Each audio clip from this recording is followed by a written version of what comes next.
तो new topic start करते हैं। इंटरेस्टिंग टॉपिक है, थोड़ा डिफिकल्ट भी लगता है। Equivalent weight. तो new topic is equivalent wait.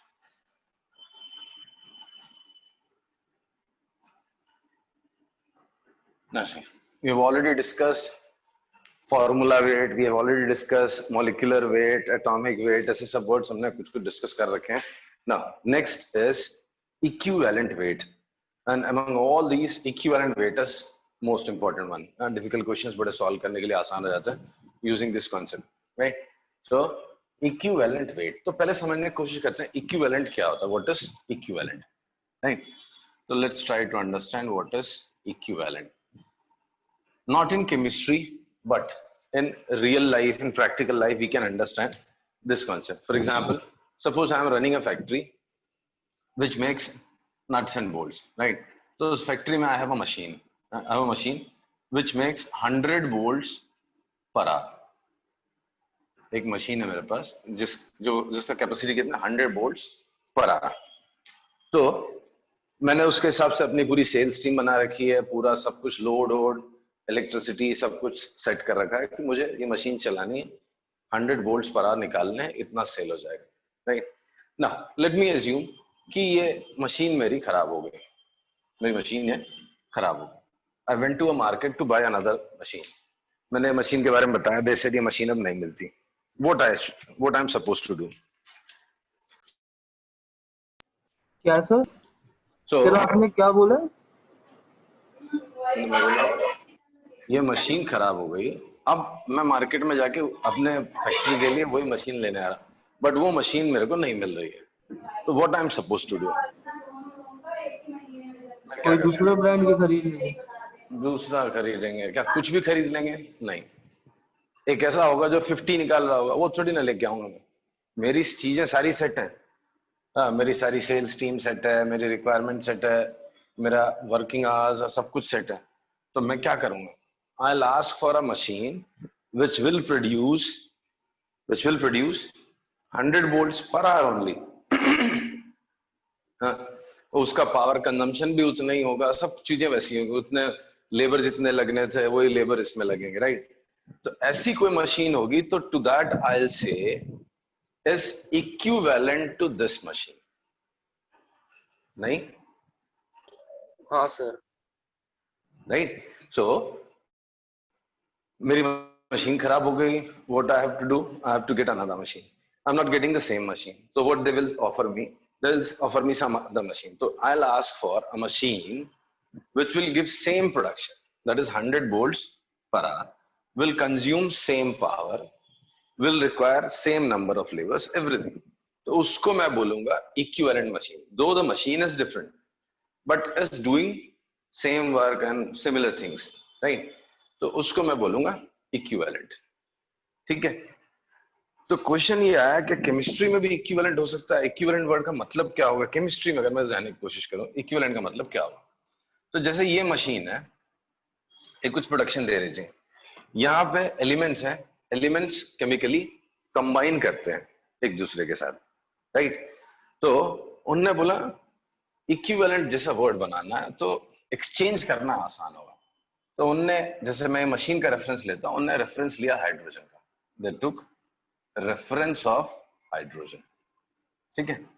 उनने क्या बोला, किसी भी एलिमेंट का लेने दो, जो amount 1 mole of hydrogen atom से कंबाइन करेगा या 1 मोल ऑफ हाइड्रोजन एटम को रिप्लेस करेगा, that amount of particular element will be equivalent of that element. नहीं समझा?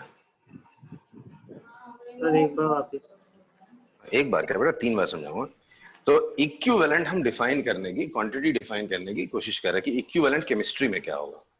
तो equivalent of a substance is amount of it which combines with 1 mole of hydrogen atom or 1 second.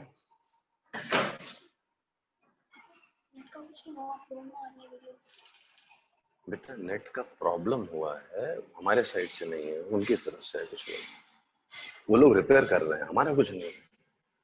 Phone पे बात हो रही है अमित सर की।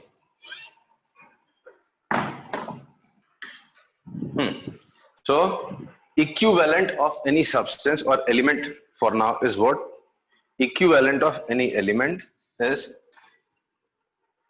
the amount of it which will combine with 1 mole atoms of hydrogen or will replace 1 mole of hydrogen atom in a chemical reaction. एक बार लिख देता हूं बोर्ड पे तो आपको समझेगा।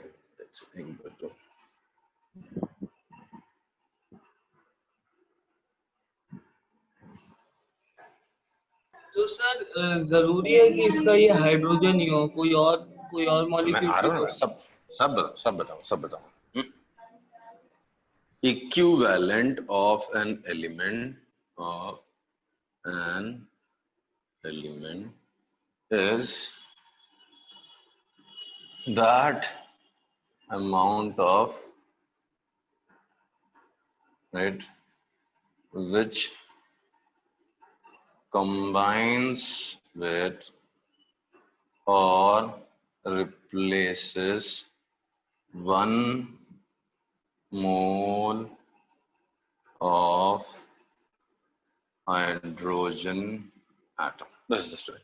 So equivalent of an element is that amount of it which combines with or replaces, not replaces, displaces 1 mole of hydrogen atom or displaces 1 mole of hydrogen atom in a chemical reaction or a compound. ठीक है, example के लिए लिख के दिखाता हूं मैं। समझो यहाँ पे मैं एक कोई कंपाउंड की बात सर करता हूँ, मतलब ज्यादा रिएक्टिव वाले एलिमेंट अगर कम रिएक्टिव वाले एलिमेंट को अगर वो करता है तो उसको भी हम यही बोल सकते डिस्प्लेस करता है। हाँ, डिस्प्लेस करता है, डिस्प्लेसमेंट रिएक्शन जो हमने पढ़ा है। तो हैं, तो वही लिखा उसको हुआ हम कि एक मोल हाइड्रोजन एटम को या तो वो डिस्प्लेस करना चाहिए या तो एक मोल हाइड्रोजन के साथ कंबाइन करना चाहिए।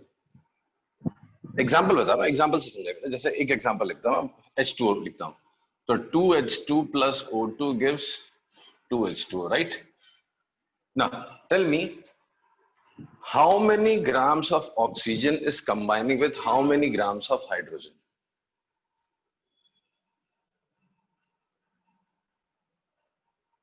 How many grams of oxygen are combining with how many grams of hydrogen in this reaction?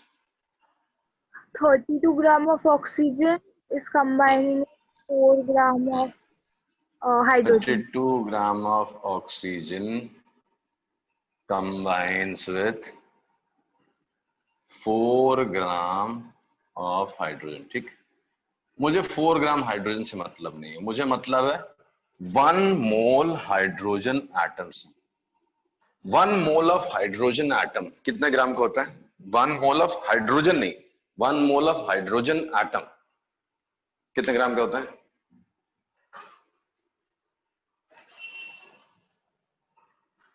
बोलो। 1 ग्राम। 1 ग्राम।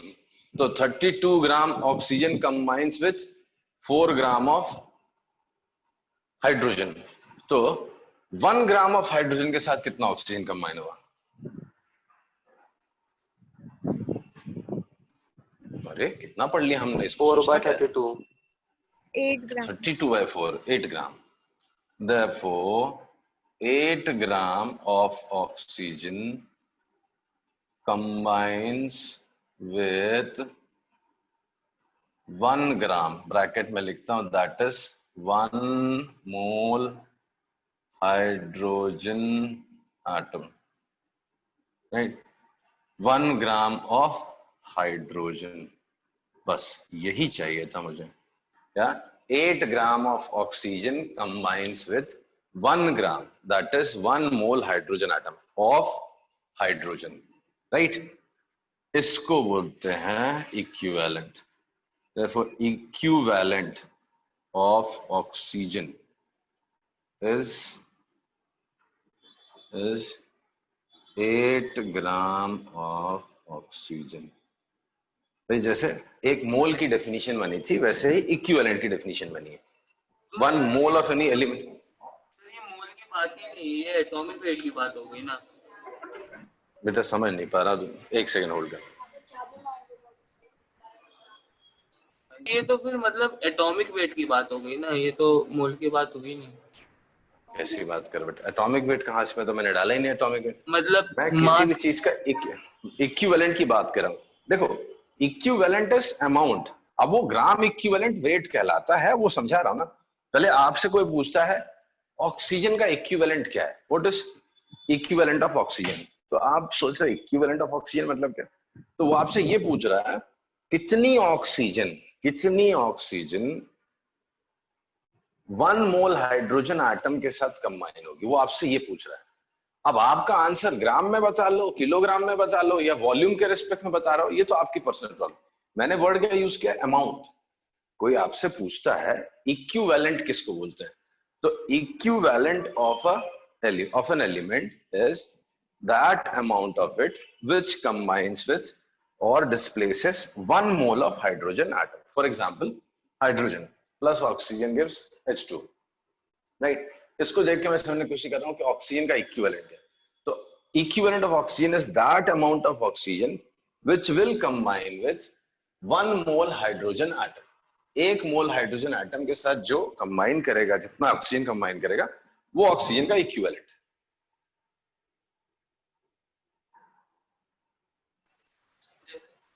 यस सर, समझा। समझा ना, बहुत डिफिकल्ट नहीं है। हाँ, बाकी आगे चलते जाओगे तो थोड़ा सा कंफ्यूजन क्रिएट होता है, बट टू बिगिन विथ ये जो सिंपल सा डेफिनेशन है वो तो समझ में आ जाना चाहिए आपको। ठीक है, आई बात सुन में। हाँ, आपको बोलता है इक्विवेलेंट वेट क्या है, तो वही ग्राम इक्विवेलेंट वेट क्या है, mass of equivalent of a substance when expressed in gram. तो इक्विवेलेंट वेट मतलब mass of equivalent expressed in grams is gram equivalent weight of the substance, right? जैसे gram atomic weight हमने define किया था, gram molecular weight हमने define किया, ठीक है? तो वही चीज है यहाँ पे gram equivalent weight.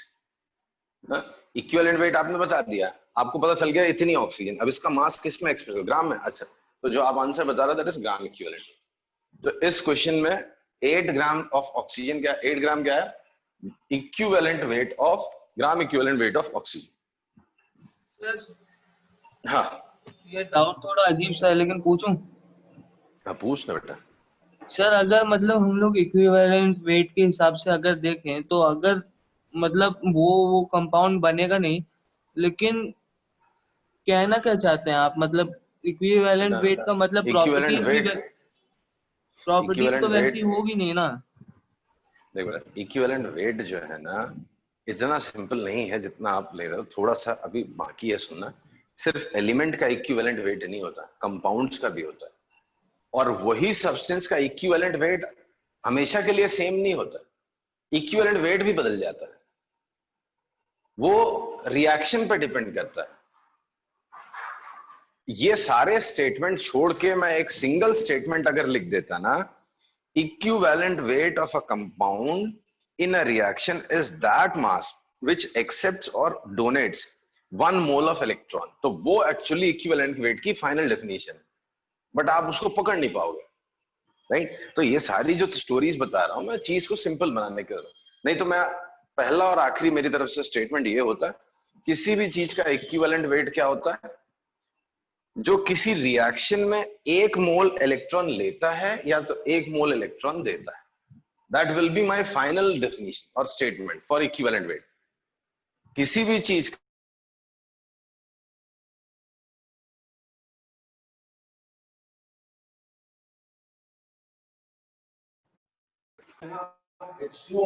Equivalent weight oxygen का कुछ और दिखाई देगा, और ये H2O2 बना दिया तो हाइड्रोजन पर ऑक्साइड, तो अगर मैंने यहाँ पे हाइड्रोजन पर ऑक्साइड बना दिया तो हाइड्रोजन पर ऑक्साइड में कितने ग्राम ऑक्सीजन कितने ग्राम हाइड्रोजन के साथ कंबाइन कर रहा है?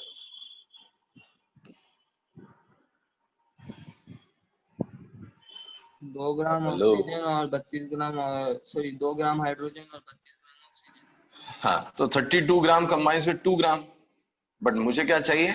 1 मोल हाइड्रोजन आइटम, मतलब 1 ग्राम। तो 1 ग्राम के साथ ये 16 ग्राम, तो यहाँ पे ऑक्सीजन का इक्विवेलेंट वेट बदल गया, राइट? तो अल्टीमेटली इक्विवेलेंट वेट की कहानी तो थोड़ी देर के बाद आपको समझ में आएगी।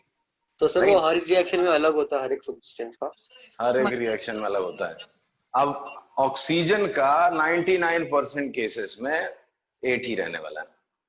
इनफैक्ट मैक्सिमम बुक्स में तो डेफिनेशन में ही ऑक्सीजन को डाल रखा है। क्या डाल रखा है? Equivalent weight of any substance is mass of that amount which will combine with 1 gram of hydrogen or 8 gram of oxygen or 35.5 grams of chlorine। But सच्चाई ये है कि वो हर रिएक्शन में हर एक कंपाउंड का अलग अलग होगा, अलग अलग कंपाउंड में एलिमेंट्स का अलग अलग होगा। तो फिर ये क्या झूठ लिख रहे हैं? टू बिगिन विथ, मतलब कहीं ना कहीं से स्टार्ट करना है इक्विवेलेंट वेट का कॉन्सेप्ट। तो यहां से हमने स्टार्ट किया, सारी बुक्स में यहीं से शुरू किया होता है, फिर उसका धीरे धीरे मैं क्लैरिटी लाता जाऊंगा। सर इसका यूज क्या होगा, मतलब हर चीज का यूज अरे करते हैं केमिस्ट्री बहुत में, तो इसका बहुत क्या यूज है होगा? बेटा, बहुत क्योंकि यूज है। अगर आप अरे तो इक्विवेलेंट मेरे वेट को से, बताने दे ना, मैं बता रहा हूँ यूज क्या है। सी अभी कैसे कैसे स्टेटमेंट होते हैं, 1 mole of this combines with 2 moles of this combines with 3 moles of this, बड़े, और हर रिएक्शन में अलग अलग हो रहा है कौन किसके कितने मोल्स किससे कंबाइन हो रहे हैं। लेकिन एक अल्टीमेट स्टेटमेंट है, किसी का भी एक इक्विवेलेंट किसी दूसरे के एक इक्विवेलेंट से ही कंबाइन होगा। ये असली मतलब, अरे बहुत कुछ है यार, बहुत काम की चीज है इक्विवेलेंट। जी, अभी आपको ये नहीं पता है कि कितने मोल या कितने ग्राम नाइट्रोजन कितने ग्राम हाइड्रोजन के साथ कंबाइन होता है, ये बनाने के लिए वो बनाने के लिए। बट एक स्टेटमेंट कॉमन रहेगा जिंदगी भर, क्या? One equivalent of any substance combines with one equivalent of any other substance. Two equivalent of any substance will combine with two equivalents of another substance. 5 equivalent of any substance will combine with 5 equivalent of any substance। तो कम से कम पता तो है। कोई पूछेगा ये कितना वो कितना, तो आप बोल सकते दोनों के इक्विवेलेंट्स बराबर रहेंगे। अरे वो समझ में? तो हाँ, तो वो जरूरत है, तभी इतना पढ़ रहे हैं। थोड़ा पेशेंस रख, मैं बताता हूँ, ठीक है? सर ये भी तो इसके ऊपर डिपेंड करता है कि वो फॉर्मूला कौन सा है। मैं वही तो बता रहा हूँ बेटा, वो रेयर होंगे। ऐसा नहीं कि हर दूसरे क्वेश्चन में अजीब सी चीजें हो जाएंगी। अब हाइड्रोजन पर कितने बार पढ़ते हैं आप? मैक्सिमम कंपाउंड में ऑक्सीजन का ऑक्सीडेशन स्टेट -2 ही पड़ा है ना। हाँ, एक्सेप्शंस में वो पर ऑक्साइड में -1, सुपर ऑक्साइड में -12, ओजोनाइड में -1/3, वो तो रेयरेस्ट ऑफ रेयर कंपाउंड्स है। बट 99% ऑफ द टाइम्स ये वैल्यूज रहेंगी, फिक्स रहेंगी, और इन्हीं के ऊपर क्वेश्चंस आते हैं। कुछ कुछ एक्सेप्शन सब जगह पे हैं, तो वो अपन जहां जहां पे रहेगा मैं बताते जाऊंगा, थोड़ा थोड़ा से याद कर लेना। इतनी तो केमिस्ट्री में आपको करनी पड़ेगी चीजें, समझा? जी सर। तो in most of the compounds चीजें जो मैं लिखूंगा वैसी रहेंगी, एक्सेप्शन आते जाएंगे भाई। अब केमिकल रिएक्शन देख के तो फिर फाइनल स्टेप में तो वही बोल सकता हूं मैं कि जब वो केमिकल रिएक्शन आपके सामने आएगा, बिना केमिकल रिएक्शन के किसी ने क्वेश्चन पूछ लिया कि H2SO4 का इक्विवेलेंट वेट क्या है, तो मैं आंख बंद करके 49 बोलूंगा। लेकिन अगर वो रिएक्शन लिखा होगा तो हो सकता है वो 98 भी हो जाए। वो तो जब जैसा रिएक्शन आएगा वैसा आपका इक्विवेलेंट वेट दिखेगा उसमें, समझा? तो सर बस ये आखिरी डाउट है कि सर ये 49 अगर आप बोलेंगे तो कौन सा कोई बेसिक बेसिक हर चीज का बेसिक होता है, तो ये 49 आप किसके कौन सा फॉर्मूले के ऊपर बोल रहे हैं? हाँ, तो सब सिखाऊंगा ना बेटा, है ना। उसका एन फैक्टर निकालना सीखेंगे। एन फैक्टर होता है उसकी बेसिसिटी, तो H2SO4 2 H+ आयंस देता है, तो उसका एन फैक्टर 2 हो गया। उसका मॉलिक्यूलर वेट 98 ग्राम है, तो 2 से डिवाइड कर दिया 49 हो गया, है ना। पूरा प्रोसीजर सिखाऊंगा भाई, एक पूरा लेक्चर लगता है इसको।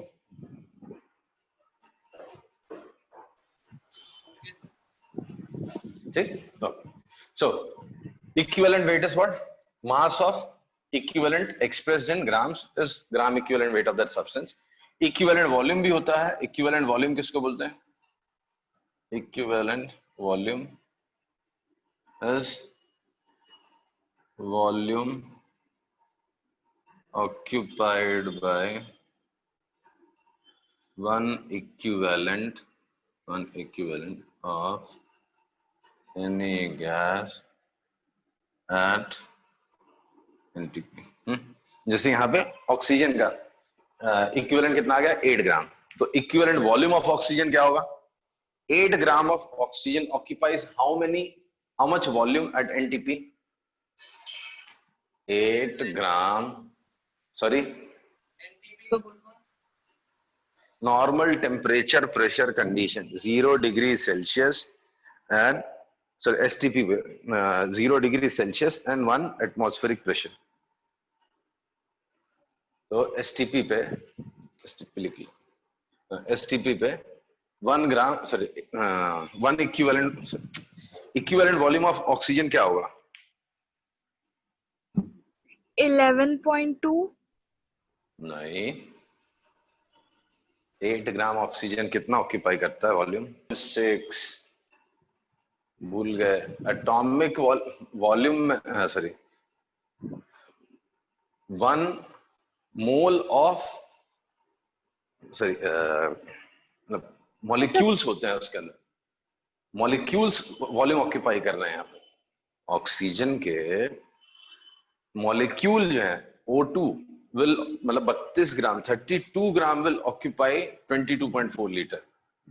ऑक्सीजन एटम्स नहीं ऑक्यूपाई करते. ऑक्सीजन गैस है ना. भूल गए? वो कंफ्यूजन था. यहीं से तो फिर हमने डिराइव किया था एटॉमिसिटी. मॉलिक्यूल्स बनते हैं, मॉलिक्यूल्स का एग्जिस्टेंस यहीं से आया था, एवोगैड्रोस लॉ से. एवोगैड्रो हाइपोथेसिस में क्या लिखा था? Same volume of any gas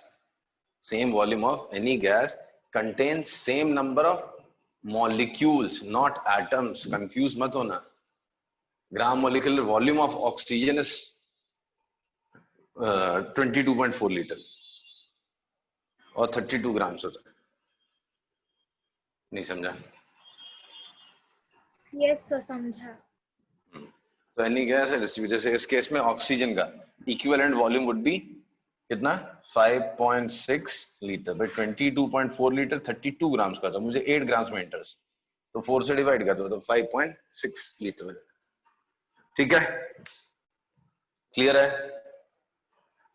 okay. तो 2 एग्जांपल कर, हाँ, इस पे एक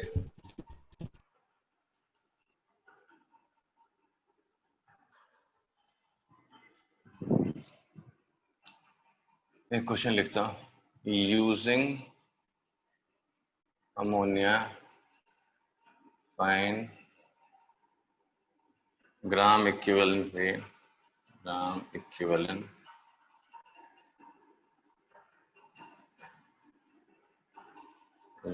of nitrogen.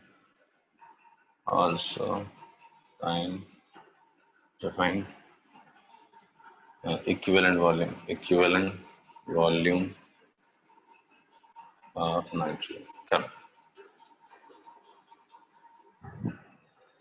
बड़ा इजी सा क्वेश्चन है. NH3 कंपाउंड दे दिया मैंने. हाइड्रोजन का एक कंपाउंड दिया आपको, नाइट्रोजन का एक कंपाउंड दिया हाइड्रोजन के साथ, राइट. आपको बताना है नाइट्रोजन का इक्विवेलेंट वेट क्या होगा, ग्राम इक्विवेलेंट वेट क्या होगा, और इक्विवेलेंट वॉल्यूम बताना है. सर ग्राम इक्विवेलेंट वेट होगा 4.6666. 4.67 इज करेक्ट आंसर. और इक्विवेलेंट वॉल्यूम कितना होगा?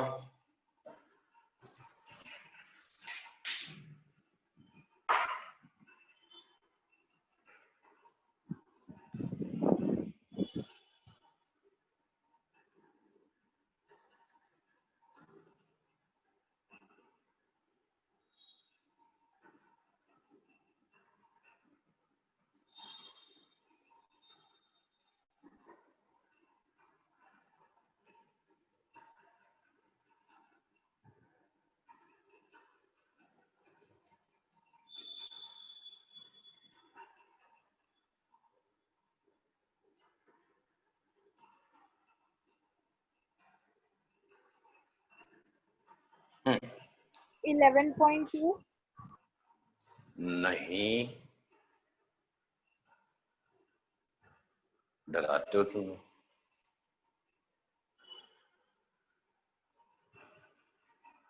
क्षितिज, है नहीं समझ में आ रहा? सिंपल क्वेश्चंस कर रहे हैं अभी हम लोग।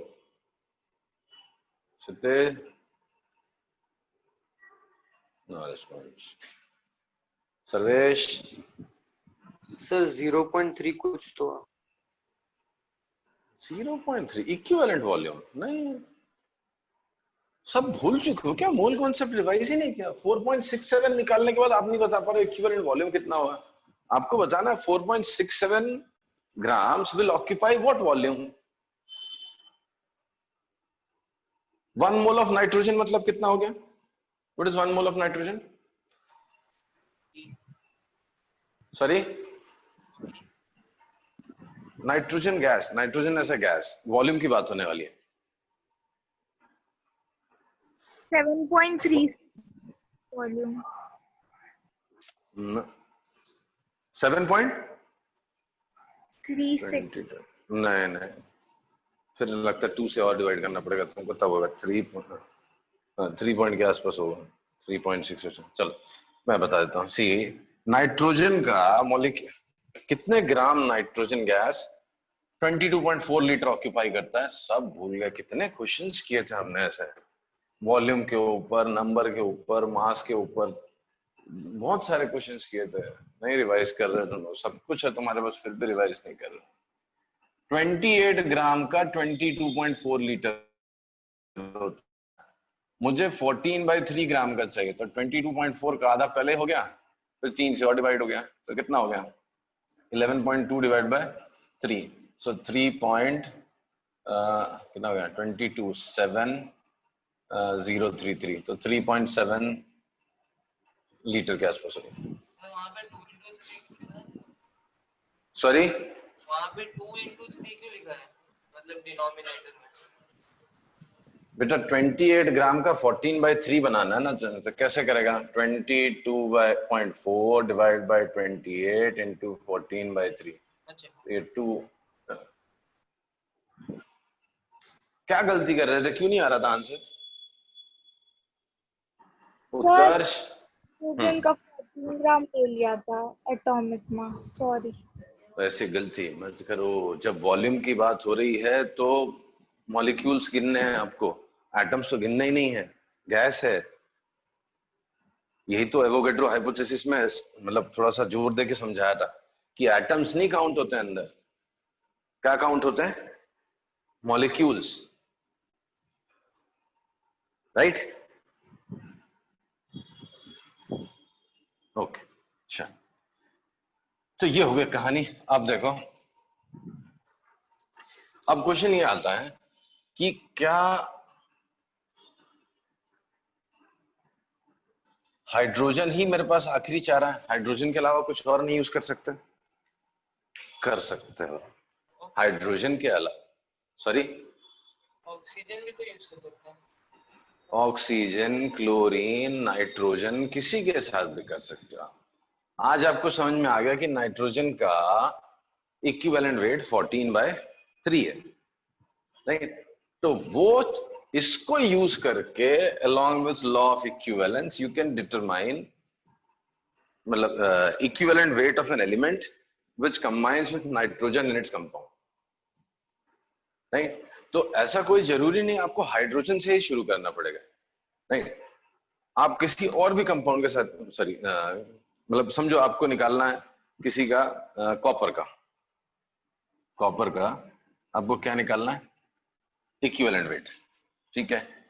तो अच्छा एक और, सॉरी ये फटाफट बता दो, नहीं है तो मैं ही बता देता हूँ।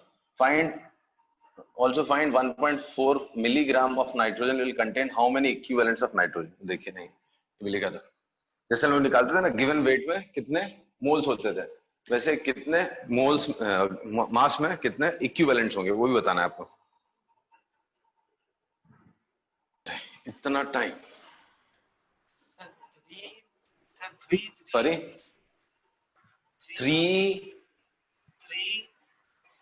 मिली इक्विवेलेंट, 3 मिली 3 मिली इक्विवेलेंट्स आएंगे, 3 into 10⁻³ इक्विवेलेंट्स आएंगे।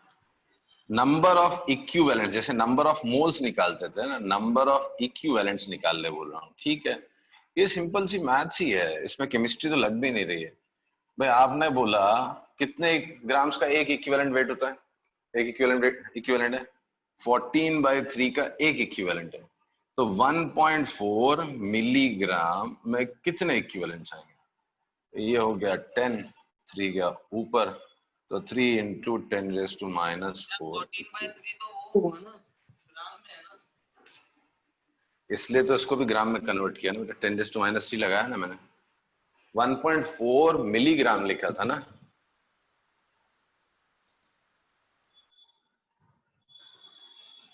हेलो,